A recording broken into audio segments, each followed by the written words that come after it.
Hey friends out there, another rogue video from Joe here going off topic of reliability and maintenance leadership and best practices.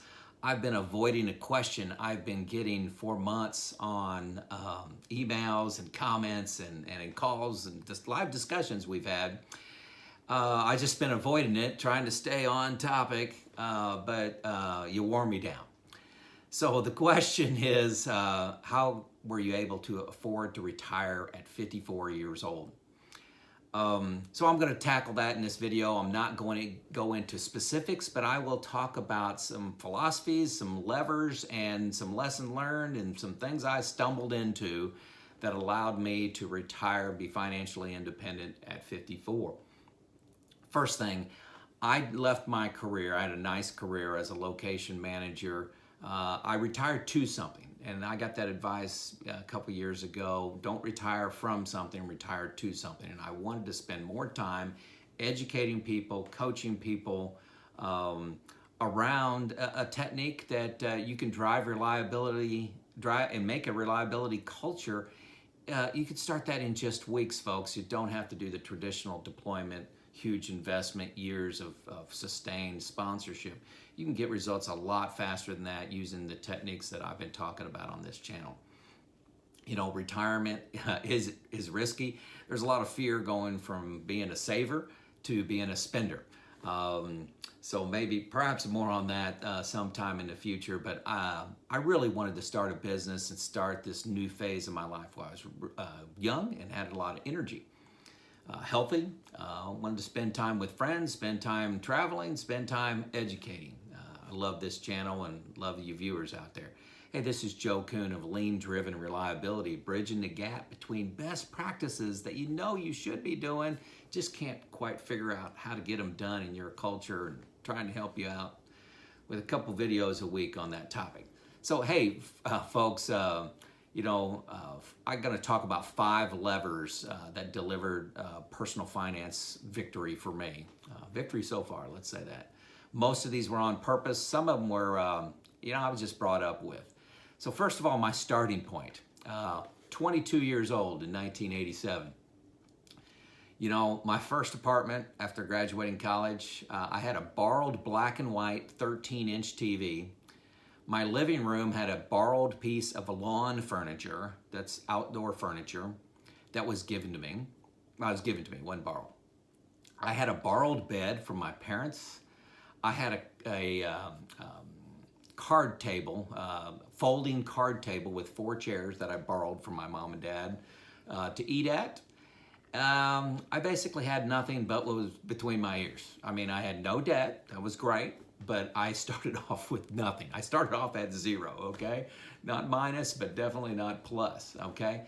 So I'm going to talk about 7 levers, okay? And I'm just going to touch on them. It's not going to be too lengthy of a video. Everyone knows live below your means, okay? And I'm going to talk about, that's topic number 1, live below your means. 7 specifics. Education. Hey, folks, I got a Bachelor of Science in Mechanical Engineering, but I co-opted and lived at home, okay? Co-op is where I worked a semester and then I studied a semester. Worked a semester, studied a semester. So I was working half the year. And I was making $25 an hour back in, 1980, 84, 85, 86. I was making $25 an hour, worked overtime virtually every other weekend, I'd say. I'd worked overtime at a GE plastics plant in the area. Co-oping allowed me to make money and to graduate debt-free. Huge, okay? The second thing, cars. And I kind of got these in order, okay? Some logical order. Cars. Transportation to me is not a status symbol. I drive a 2005 Camry, Toyota Camry. My wife drives a 2012 Toyota Sienna. Both of them have about 150,000 miles on it. For the first about 5 years of my employment, I drove a stick shift Toyota Starlet that did not have air conditioning. And I live here in southern Indiana. The summers could get over 100 pretty easily. And I've worked in an aluminum plant a foundry type environment, it was hot. And I did that for about 5 years, but I'm just looking for transportation. I finally caved into pressure and bought a used car. Um, it's not just a monthly payment on a new car. People, so many people, they graduate from college, buy a new car, okay? But it's not just a monthly payment, it's the insurance. You get a dent in that car, you get a scratch in that car, you get it fixed, okay? Folks, easily, buying used cars, driving them till they're unreliable. I want a reliable car. I don't drive them until they drop. I drive them until I cannot depend on them for me to drive, cross country. And both of my cars, I drove my van 5,000 miles 3 years ago out to Yellowstone. Didn't even, not a thought in the world about it.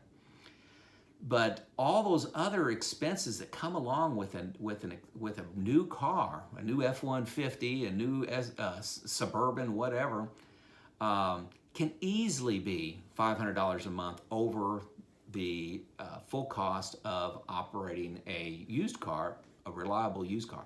$500 a month. Okay, now let's take that $500 a month. Let's put that in a 10% growth index fund for 35 years. $1.5 million. If you do only this one thing, you have the rest of your lifestyle the exact same, and you drive reliable used cars, in 35 years, you'll have $1.5 million. Just do that one thing. Big deal, folks. I almost made this video in my garage. I can prove to you I drive my car is actually, my personal car is a hand-me-down for my kids. They drove it through high school, and then now I have it. Saving in my 401k, this is a big part of what I did. I saved 12%, and then I got a 6% company match, so I was saving 18%. Large cap, growth mutual funds, just take the long view, just put them in there, set it and forget it. When the stock market went down in 2000 and 2008 and 9, I didn't even sweat it. Just keep investing in. Didn't move my funds around, nothing. Bonuses, this is another important one. Bonuses, I did not spend my bonuses. Any bonus that I would get, I invested that, okay? Some of that I invested in my kids' college. I have 4 adult children, all went to college, all paid for, graduated, all of them debt-free. And also invested that in paying off my house. So bonuses, I didn't go out and buy new cars, go on big trips, didn't do anything unusual. I took the long view on those. Pay with cash, you've heard this before. I use credit cards, but I always paid them off. When you pay with cash, you get the thrill of saving. It's saving for something. In the anticipation of being able to afford that TV and wait the 3 months till you can save up enough money, that can actually be thrilling. Think about when you got a vacation coming up, you're going to California or something. You think about that a month ahead of time, 2 weeks ahead of time, you get real excited. Half the fun of vacation is thinking about it. And I think the same thing occurs, at least for me, on new purchases. It's the saving for it. I traveled a lot. Family vacations are very important for me. We had a family size of 6, and the bonding between the kids and the parents, it's times 10 on family vacations. But hey, we stayed in chain hotels like Quality Inn, Holiday Inn, Hampton Inn. We stayed in condos that we rented, where we made our own meals most of the time, maybe go out to eat every other night. I have been to Europe a couple times on some nice trips, but I didn't do those till I was 48 years old. I didn't do that when I was 25, 28, or anything like that. Another thing is on my home. My wife and I, and this is going to be very unusual for you, we built 4 homes, actually built them. We hired a contractor, but we did some of the work ourselves. We designed them. We did the painting in our house every time. We did all the landscaping in our house. I finished off the basements in my house. All those, and we made at least 25% profit on those. So we would build a house, stay in there 3 to 4 years, easily made 25, 30%. 25 is the lowest we made. Some of them, that 25% was just in 2 years. Summary of living below your means is, take the long view. Too often, especially in America, people take the short-term view, get short-term gratification, and they pay for that. Cars is probably one of the biggest, easiest things you can fix to have you become a millionaire. Just that one thing. Number two lever is I invested in myself. I spent 32 years of my career, actually once I started getting paid, learning. I was a book on tape podcast junkie for my career. Now I'm a YouTube junkie. You are your biggest asset, especially when you're 22, 23 years old, 30 years old. You are your biggest asset. What are you doing to make yourself better? I encourage you, you got to find the right career where you can make your career your hobby. So when you're at home, you're interested in the topic. I wrote this book, we've talked about it before. I wrote it for fun. This was my fun. I didn't go play golf. I wrote this book for fun. If you could find the passion in your career, you really don't work again. And I worked, during my career, I probably spent at least 10 hours a week at home learning from the best. Other CEOs. Jack Welch was very influential in my early leadership career, CEO from General Electric.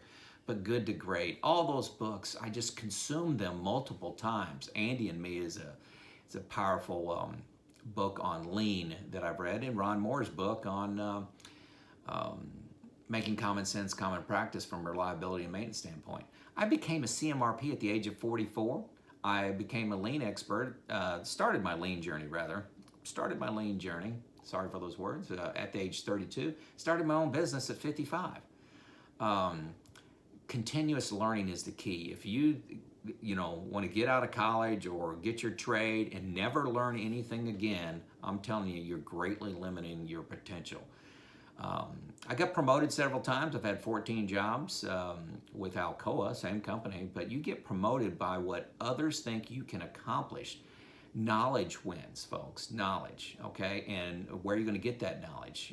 Some of it's from at your education, some of it's from experience, but make no mistake, that 10 hours a week I invested had a lot in private reading and listening. While I was exercising was a big time that I did this. While I was driving to work, it wasn't really, I still had the same 24 hours a day you had, but instead of listening to music, I had a passion for learning about leadership, reliability, and lean. So number three lever, okay, we're on number three lever. I had a degree where there were jobs and a future. I believe college and after high school, the trade or skills that you learn, you want to like what you're doing, but you also want the world to need that. We don't need a whole lot of Russian art history majors. I happen to get a degree in problem solving, which is good today and good in the future. By the way, I just am preparing for this. I read a study that a BS in engineering, is the number one enabler to become a millionaire. BS in engineering. You know what number two is? Getting an MBA, Master's of Business Administration. So what would combining the two produce? An engineering degree with an MBA. My number three son has that, and he's doing quite well. Number four lever, I took risk in my job assignments. Fear of failure and fear of embarrassment is huge within human beings, and it's even bigger, I think, in males. How many of your fears become reality? And even if they partially become a reality, are they as bad as you feared? Did you live through it? Most of the time when I failed, I learned something. So I really never thought of myself as failing if I attempted something. I just learned something, and it took me longer to make the improvement. All this, accepting risk, resulted in increased responsibility and pay for me. So I moved on up the ladder. Here's my quote for you. Status quo actions equals status quo pay. So if you're not willing to stretch the current thinking, stretch the current processes, and take risk, that's the status quo. And you're going to have status quo pay with that. Think about that. Number five lever. I read somewhere that career success comes from doing 10% more than is expected. 10% more than what is expected. Hey, folks, you know, I've supervised a lot of people, big organizations. I'm telling you, 90% of the people do the minimum. They do what's expected, they hit that. 90% of the people. You know, do 10% more than that, and great success can come. Here's a couple examples I jotted down for you. Say if you're a reliability engineer and you get asked to study a new piece of equipment, a change, a capital investment, you know, get firsthand observation for people using that equipment. Get some pictures, get some video, go interview some people that are using it. Don't just do a one-page summary from an internet search you got. So how do you do 10% more? That may be 20% more. You know, a smaller example, if you're asked to do, you know, be responsible for some housekeeping in a certain area of your maintenance shop. Hey, don't just sweep it up, you know, paint it, 5S it, add some hooks for storing of the equipment. How do you make it better? I put some shadow boards up there to hang up these tools to show what's supposed to be in that area. You know, another example, this was something I actually did after reading a book of this 10% more for success. Is a lot of the engineers were leaving. We started pretty early, like 6:30 in the morning, 7 o'clock kind of latest, but everybody left by 4 o'clock. Well, I said, well, what's 10% more look like? Well, I'm going to start working at 4:30 every day. And what can you accomplish by working 30 minutes every day uninterrupted for a year, for 5 years? I'm telling you, don't think it's small. You know, folks, hey, those were my 5 levers. Yeah, I think I said for 5 levers. And I hope this helps. It's very, you know, it's important to have a balanced life, I believe. Your professional career, your financial, personal finances, your relationships with people, your faith, all that needs to be balanced out. You have any one of those out of whack, it really affects them all. If you enjoyed this video and this kind of content, you know, hit like. If you want me to go rogue, if you want me to stick to reliability and maintenance and leadership and things like that, hit dislike, okay? Let me know, a little voting inside of here. You know, hey folks, begin your journey.